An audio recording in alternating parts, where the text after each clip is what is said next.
Nous sommes ici pas sur les questions de langue.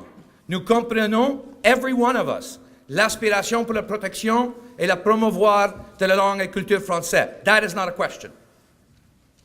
We understand, every one of us, the aspirations of a majority population. That is not a question here. What is in question here, and the challenge that has been brought by this new government, is that we have a government that has crossed over the line from the promotion of anything reasonably acceptable into a direct attack on basic liberties that cannot be allowed to go unanswered.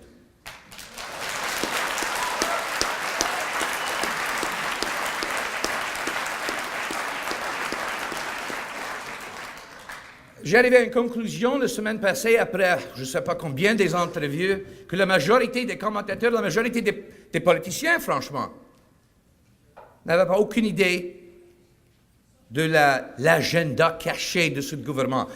Pauline likes to talk about the Prime Minister in Ottawa's agenda.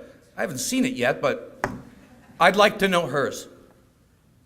Nous sommes tous ici, les enfants de la patrie et la patrimoine à Québec, progressiste, non pareil en Amérique du Nord. And it is that we have to slap into her face. This government was elected with the smallest plurality of its own party ever, if not the smallest plurality of any government of Quebec ever. 60% of Quebecers did not vote for a new darkness. 60% of Quebecers remembered that here, in 1838, Louis-Joseph Papineau, when in the midst of their own revolution, emancipated all minorities 20 years ahead of England. The first jurisdiction in the Western world to emancipate all minorities. This government of Madame Marois now challenges us and asks us to accept, as Quebecers, that in Article 1 of our new legislation, aside from all the abuses of fundamental rights of Bill 101, aside from the destruction of what Montesquieu called les droits acquis, que sont les droits primordiaux fondamentaux d'une société démocratique, she is now pulling Quebec out of the international human rights order. We will become the first Western democratic jurisdiction that gives no recognition to the United Nations Covenants on Human Rights in 1948, no recognition to the United Nations Covenant on Linguistic, Ethnic, and Religious Minorities of 1992, no recognition to the Oslo Declaration of 1996, nor the Canadian Charter, nor the Quebec Charter by one simple act. The replacement in all Quebec legislation of the term ethnic minorities, which has legal standing in all the documents I've just mentioned, with a term called cultural communities, which has no standing. Le Parti québécois a déjà fait, en 1977, une abrogation des droits fondamentaux de tous les Canadiens à Québec. Pour les gens qui pensent que l'acte constitutionnel de 1982 a changé la relation des citoyens et État, a changé les protections de section 133 de notre Constitution, c'est pas correct et c'est pas vrai. And this is a mistake we make. Our rights are protected under Section 133 of the BNA Act. That is our Constitution. 1982 was an amending formula. Notwithstanding doesn't apply to that. But no person in Ottawa answered. We will now demand that Ottawa get involved.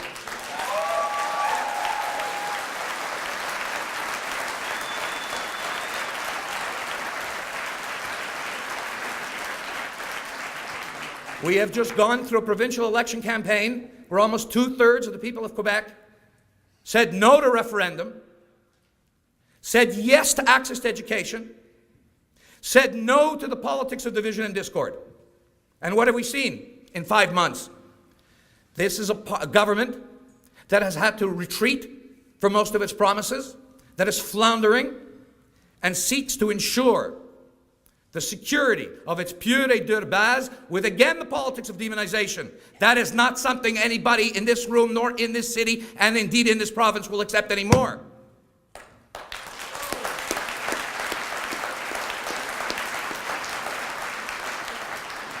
La partie de Mme Marois, depuis la fondation en 1970, dans leur charte, a déclaré que le respect pour la démocratie locale, c'est primordial. Bon. So how then, in this same law that we have before us today, do they take it upon itself to abrogate the will of 89 municipalities, overwhelmingly Francophone, with overwhelming Francophone populations that have decided to retain their bilingual status? Where is that respect for local democracy now, Madame Marois?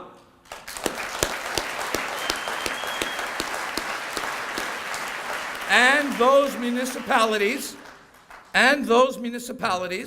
did not do that because of votes. They did not do that because they can gain anything. They did it for a simple reason: to be decent, to be good neighbors. It's a concept so foreign to a political party that has been based on marginalization and nullification of 20% of the population, that they're looking for reasons why those municipalities did what they did. Those municipalities will stand and this law shall not pass. Today, I received a phone call from City Hall, from Marvin Rotrand, and many of you may have heard that the City of Montreal, the City Council, accepted the resolution of Mr. Rotrand to support Pierre von Roxborough's declaration of bilingual status. Well, yeah, Marvin's done great work.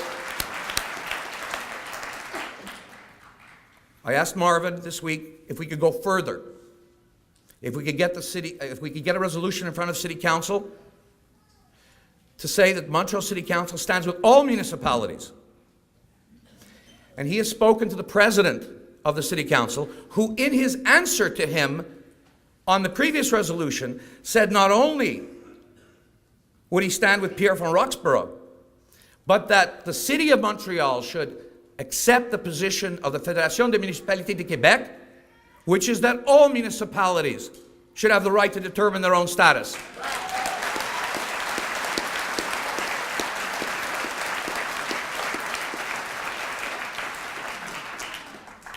Marvin will be drafting a new resolution that will be presented in the near future to Council that will call for the City of Montreal to stand with any and all municipalities anywhere in Quebec on the question of bilingual status.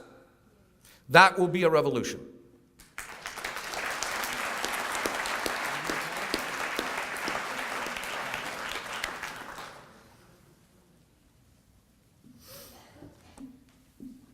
When we talk about rights, there is nothing more fundamental than due process of law. And the third most grievous attack on our civil liberties that this law does, that this government does, and people don't know, and they need to know, and that's why we're here, and that's why critique is centered on rights. We have to use a new language. We have to use a new message. Nous besoin le vocabulaire de le mouvement des droits, des libertés civiles, pour les libertés civiles dans les États-Unis. We are now faced with another challenge where this government, which has already pulled Quebec out of national law, which has already demonstrated a lack of respect for its own charter, now would give the power to inspectors from the Office québécois de la langue française to go into your place of business, faire une saisie à n'importe quoi, aller au greffier de cour supérieure et sur une simple lettre par l'inspecteur, obtenir un jugement contre vous, directement fait par le directeur de prosecution pénale et criminelle, sans aucun avis à vous, les citoyens. Quebec will then become the first jurisdiction in the Western world to allow bureaucrats to go to court, get an action, a judgment against you, hit you with a fine, and you don't even know. This cannot pass. This cannot stand. That is why we are here.